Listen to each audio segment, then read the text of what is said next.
வங்கக்கடலில் உருவாகி இருக்கக்கூடிய காற்றழுத்த தாழ்வு பகுதி வரக்கூடிய 27ஆம் தேதி புயலாக மாற வாய்ப்பிருப்பதாக வானிலை ஆய்வு மையம் தெரிவித்திருக்கிறது.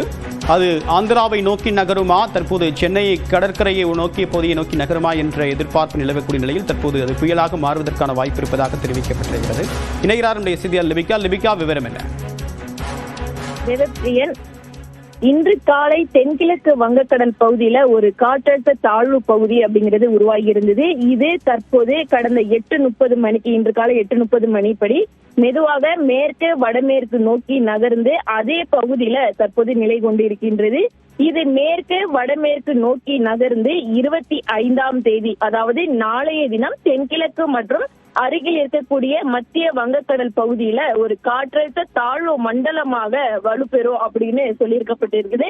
அதை தொடர்ந்து 26ஆம் தேதி தீவிர அதாவது ஆழ்ந்த காற்றழுத்த தாழ்வு மண்டலமாகவும் 27ஆம் தேதியை பொறுத்தவரை தென்மேற்கு மற்றும் அருகில் இருக்கக்கூடிய மத்திய மேற்கு வங்கக்கடல் பகுதியில ஒரு புயலாக மாற வாய்ப்பிருப்பதாக இந்திய வானிலை ஆய்வு மையம் தகவல் தெரிவித்திருக்கின்றது.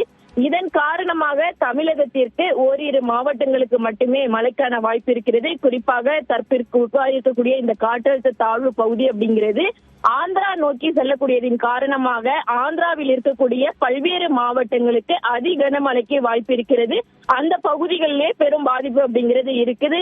ஆந்திராவை ஒட்டி இருக்கக்கூடிய நமது சென்னை, திருவள்ளூர், காஞ்சிபுரம், செங்கல்பட்டு ஆகிய மாவட்டங்களுக்கும் ராணிப்பேட்டை மாவட்டத்திற்கும் மழைக்கான வாய்ப்பு அப்படிங்கிறது அதிகம் இருப்பதாக இந்திய வானிலை ஆய்வு மையம் தகவல் தெரிவித்திருக்கின்றது. குறிப்பாக சென்னையை பொறுத்தவரை இன்றைய தினம் செங்கல்பட்டு, விழுப்புரம், கடலூர் ஆகிய 3 மாவட்டங்களுக்கு நாளைய தினம் கனமழைக்கான வாய்ப்பு இருப்பதாகவும், இன்று கடலூர், மயிலாடுதுறை, திருவாரூர், நாகப்பட்டினம், புதுக்கோட்டை ஆகிய மாவட்டங்கள் மற்றும் காரைக்கால் பகுதிகளில் மழைக்கான வாய்ப்பு இருப்பதாக, அதாவது கனமழைக்கான மஞ்சள் நிற எச்சரிக்கை என்பது விடுக்கப்பட்டிருக்கின்றது.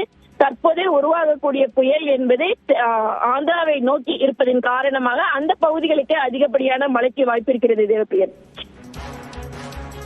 விரிவான தகவலுக்கு நன்றி லிபிகா.